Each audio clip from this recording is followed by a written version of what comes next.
પાલિકા હોદ્દેદારો ચાર્જ સંભાળતા જ એક્શન મોડમાં આવી ગયા છે। પાલિકામાં ભ્રષ્ટાચાર કરનારા તત્વોની હવે ખેર નથી। હોદ્દેદારોની ખુલ્લી ચેતવણી જોવા મળી છે। ફાયર એનઓસી બાંધકામ રજા ચિઠ્ઠી કે નિયમબદ્ધ કરવાની કામગીરીમાં લાંચ નહીં ચલાવાય। કોઈપણ કર્મચારી કે એજન્ટ રૂપિયા માંગે તો સીધો હોદ્દેદારોનો સંપર્ક કરવા માટે પણ જનતાને અપીલ કરવામાં આવી છે।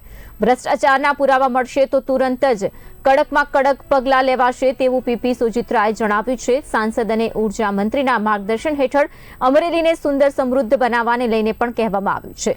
પ્રમુખ વૈશાલીબેને આ બાબતને લઈને જણાવ્યું છે તો 5 વર્ષમાં ચૂંટણી વાયદા પૂર્ણ કરી અમરેલીને સ્માર્ટ સિટી બનાવવાનો મક્કમ નિર્ધાર કરવામાં આવી રહ્યો છે।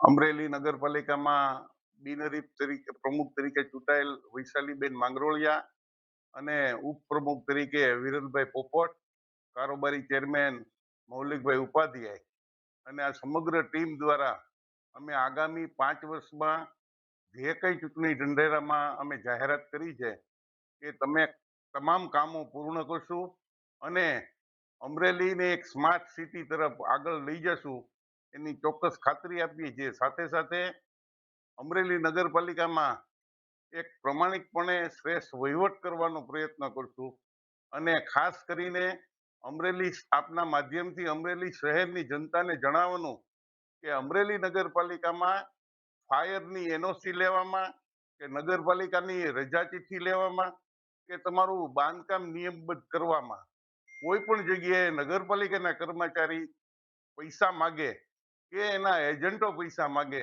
તો અમને ચોક્કસ જાણ કરજો। અમે એની ઉપર કડકમાં કડક પગલાં લેશું એવી પણ આપ સૌને ખાતરી આપીએ। નમસ્કાર, હું વૈશાલી સંદીપ માંગરોળિયા અમરેલી નગરપાલિકામાં બિનહરીફ પ્રમુખ પદે ચૂંટાયેલી છું।